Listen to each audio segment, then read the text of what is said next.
ये समय बड़ा ही बलवान होता है। एक बार यदि चला जाए तो वापस लौट कर नहीं आता, और यही वो समय होता है जो रंक को भी राजा बना देता है और समय आन पड़ने पर राजा भी रंक हो जाता है। आज देखते ही देखते सन 2024 का आधा साल व्यतीत हो गया और अब आधे साल की बारी है। चूँकि आज हम जुलाई में खड़े हैं, जुलाई से लेकर के दिसंबर के महत्व को आज हम समझने वाले हैं।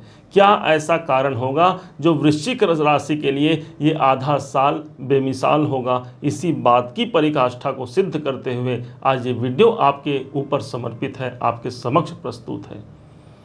जानते हैं, समझते हैं कि वास्तव में होना क्या है। एक ऐसा समय होगा जहां पर एक साथ चार लंबे अवधि तक चलने वाले ग्रहों का प्रभाव किसी एक विशेष स्थान पर पड़ने जा रहा है। देखा जाए तो ये एक स्थान होगा, हमने यहाँ पर वृश्चिक राशि की एक कुंडली का निर्माण किया हुआ है, जिसमें एक घर ऐसा होगा जहाँ पर इन चारों ग्रहों का प्रभाव आता है, जो कि सबसे लंबे अवधि तक चलने वाले ग्रह माने गए हैं। सर्वप्रथम उन ग्रहों में आते हैं राहु और केतु, जिनका साइकिल होता है, जिनका समय होता है 1.5 साल का, और वहीं पर देवगुरु बृहस्पति हैं जो लगभग 1 साल तक इनका ट्रांजिट होता है और जो इस समय पर ठीक आपके सप्तम भाव पर उपस्थित हैं।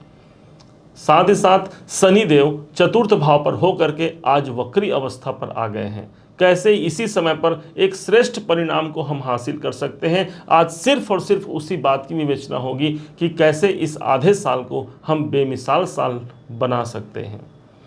सबसे पहले वृश्चिक राशि के जो सबसे निकटतम जो ग्रह चल रहे हैं, क्योंकि आपके ठीक चतुर्थ भाव पर ही शनि देव चल रहे हैं, इन्होंने आपको अढ़ैया भी दिया, लेकिन साथ ही साथ एक ऐसा समय, एक ऐसा टाइम अभी चल रहा है जहां पर शनि देव वक्री अवस्था में आकर के अपना प्रभाव एक घर पीछे यहां पर प्रदान किए हुए हैं, अर्थात तीसरे घर का प्रभाव शनि देव के माध्यम से आपको बलवान बनाता है, आपके समय को बलवान बनाता है। अब दूसरे तरफ दूसरे ग्रह को लेते हैं। वृश्चिक राशि के जो दूसरे सबसे निकटतम ग्रह इस समय पर चल रहे हैं, जो पूरा दिसंबर तक आपका साथ नहीं छोड़ेंगे, वो है राहु देव।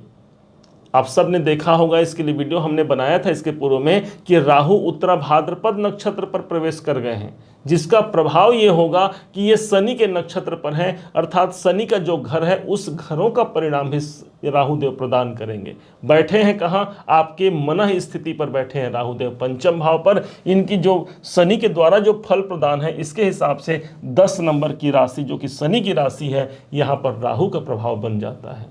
2 ग्रह यहाँ पर हुए। तीसरे ग्रह पर आते हैं जो है साक्षात भगवान ईश्वर का जो पर्याय माने जाते हैं, वही है देवगुरु बृहस्पति। बृहस्पति देव की नवम दृष्टि, और खासकर वृश्चिक राशि के प्रबल योग कारक ग्रह देवगुरु बृहस्पति बनते हैं। इनकी जो नवम दृष्टि है वो भाग्यवर्धक दृष्टि साबित होती है, और इनकी नवम दृष्टि 7, 8, 9, और इस हिसाब से ये भी यहाँ पर ठीक 9वीं दृष्टि से तृतीय भाव को ही यहाँ पर अपनी दृष्टि प्रदान कर रहे हैं। अब लंबे अवधि तक चलने वाले ग्रहों में एकमात्र बच जाते हैं केतु देव। केतु इस समय पर आपके इनकम भाव पर हैं, और वहां से इनकी जो 5वीं दृष्टि है वो सीधे पहुंच रही है ठीक तीसरे भाव पर, तृतीय भाव पर।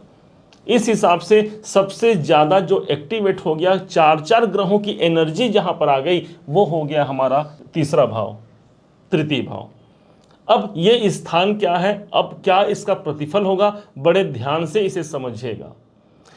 इसमें हम आपको एक ऐसा उपाय भी बताएंगे जो इसी 6 महीने के अंदर आपका काम बना जाएगा, आपके कार्य की सिद्धि भी करा जाएगा, और वो इस गोचर के द्वारा प्रमाणित वो उपाय होगा, उसको भी जरूर देखिएगा। अभी प्रारंभ करते हैं उस प्रेडिक्शन को, उस भविष्यवाणी को, जो आपके लिए आधे साल में काफी प्रभावपूर्ण स्थिति को उत्पन्न करेगा। एक तो समझिए कि केतु देव देख रहे हैं सीधे लाभ भाव से तीसरे भाव को, लाभ का स्थान हो गया, केतु की दृष्टि पड़ गई तीसरे भाव पर। केतु इस समय पर चंद्रमा के नक्षत्र पर चल रहे हैं, हस्त नक्षत्र पर चल रहे हैं, और चंद्रमा कौन है? चंद्रमा हमारा मन है। किस भाव के अधिपति हैं आपके? तो भाग्य के अधिपति हैं, और इस कारण से केतु की जो पंचम दृष्टि आ भी रही है हमारे तीसरे भाव पर, वो भाग्यवर्धक दृष्टि होगी, हमारा भाग्य साथ देगा।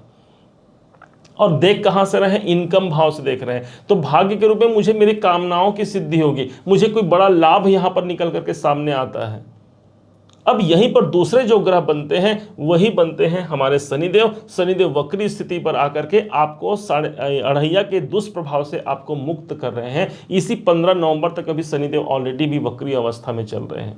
मतलब हमारे पास वो कामना है, यदि मानसिक अशांतियों का हम सामना कर रहे हैं, कुछ न कुछ कारण चाहे कुछ भी हो, कोई ना कोई एक न एक नया मानसिक अशांति सामने आ पा रहा है, तो यहाँ पर शनिदेव अभी आपको मुक्त किए हुए हैं उस अशांति से, अर्थात पुनः फिर से आपके कार्य सजने की यहाँ पर संभावना काफ़ी प्रबल होती है, क्योंकि इनका प्रभाव भी ठीक तीसरे घर पर सबसे ज़्यादा प्रभावी हो जाएगा। अब हमारे राहु देव पंचम पर बैठे हैं। राहु के पास कोई बाउंड्री वॉल नहीं है और इस कारण से आप देखेंगे इस समय पर सबसे ज़्यादा आप ज्ञान अर्जित कर रहे हैं, अपना नॉलेज अर्जित करेंगे। और राहु इस समय पर शनि के नक्षत्र पर होने के कारण हमारे कार्य की प्रसन्नता और सिद्धता दोनों यहाँ पर प्रदर्शित होती है। राहु पंचम में है और इनका प्रभाव यदि यहाँ से देखा जाए तो राहु पंचम से एकादश भाव पर अपना प्रभाव दे रहे हैं, अर्थात संतान संबंधी चिंता से यहाँ मुक्त करते हैं। यदि संतान चाहिए भी तो ये 6 महीने का समय आपको संतान प्राप्ति के लिए ज़्यादा महत्वपूर्ण होगा। और विशेष तौर पर 15 नवंबर तक का समय समझिए, क्योंकि शनि का प्रभाव 4 ग्रहों का प्रभाव है। द्विलग्न पद्धति के अनुसार शनि और गुरु का प्रभाव जिस राशि पर पड़ता है वो घर सबसे ज़्यादा प्रभावी हो जाता है। इस समय पर आपके 3rd हाउस पर है, जो कि आपके अपने साहस का है, आपके अपने बाहुबल का है। अब यहीं पर गुरु की स्थिति 7वें भाव पर है और गुरु आपके स्वयं एक ऐसे ग्रह बनते हैं जो पंचमेश हैं, आपके प्रारब्धों का प्रतिफल देना। 7वां भाव 10वां भाव से 10वां भाव देखा जाए तो आपका करियर है। तो इस हिसाब से आप यदि बिजनेस कर रहे हैं, व्यापार में संलग्न है, तो गुरु की दृष्टि अभी पराक्रम भाव पर है, अर्थात आप अपने व्यापार में अपना पराक्रम दिखाते हैं, ऊपर वाले का साथ भी आपको प्राप्त होता है। यही है देवगुरु बृहस्पति का 9वीं दृष्टि का प्रभाव, जो भाग्यवर्धक दृष्टि, जो कभी नहीं मर सकती, हमेशा जीवंत स्थिति पर रहेगी। और इसी कारण से आपका साहस हमेशा जीवंत स्थिति पर रहेगा। और माना जाता है एक सफल व्यक्ति वही होता है जो अपने जीवन में अपना साहस कभी छोड़ता नहीं, अपना साहस कभी खोता नहीं। और इस समय पर आपके साहस तो बनेंगे, साथ ही साथ आपका कॉन्फिडेंस का जो लेवल है वो भी काफ़ी हाई रहेगा, जिसके माध्यम से कोई काम हम कर सकते हैं।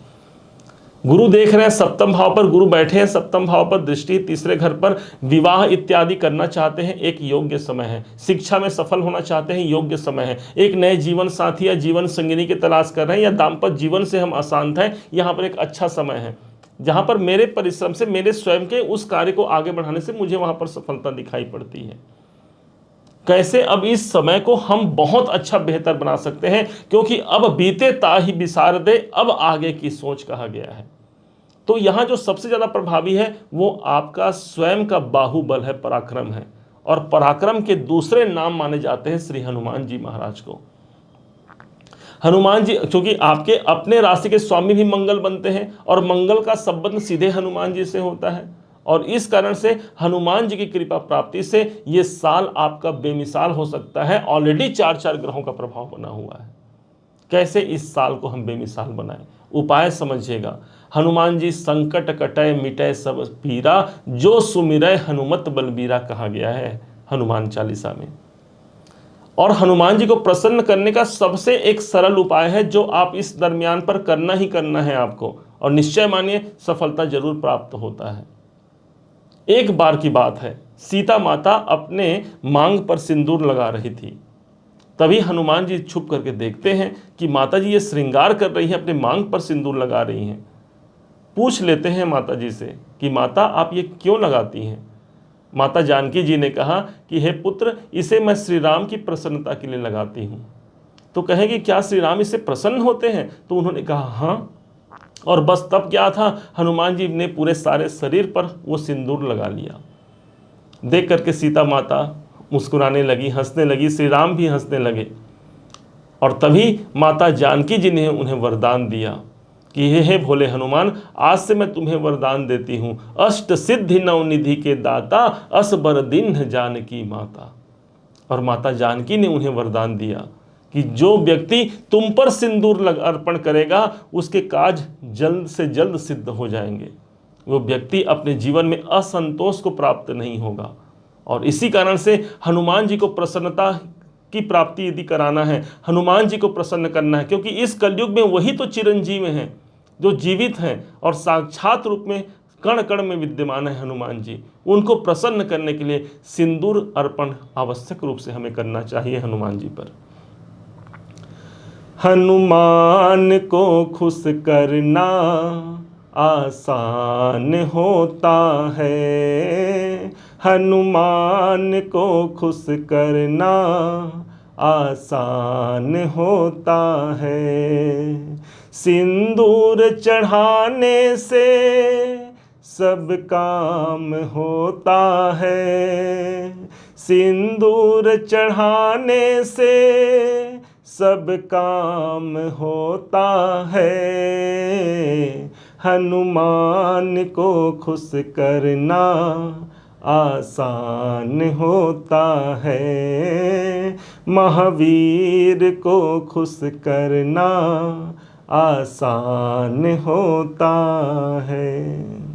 आप सभी जब भी मंगलवार का दिन आए पास पड़ोस में जाइए, जहाँ पर हनुमान मंदिर हो, जा कर के चुटकी भर हनुमान जी को सिंदूर अर्पण कर दीजिए। निश्चय मानिए हनुमान जी आपकी कामना को सिद्ध करेंगे। इस समय पर पराक्रम भाव पर ग्रहों का प्रभाव है, अर्थात आपके अंदर पराक्रम की वृद्धि कराएंगे। और सबसे बड़ी बात हो गई, पराक्रम के ठीक सामने आता है भाग्य, अर्थात भाग्य की जागृति के लिए ये समय हनुमान जी की कृपा के माध्यम से निकलकर और अधिक सर्वश्रेष्ठ के रूप में वृश्चिक राशि के जीवन पर निकल कर के सामने जरूर आता है।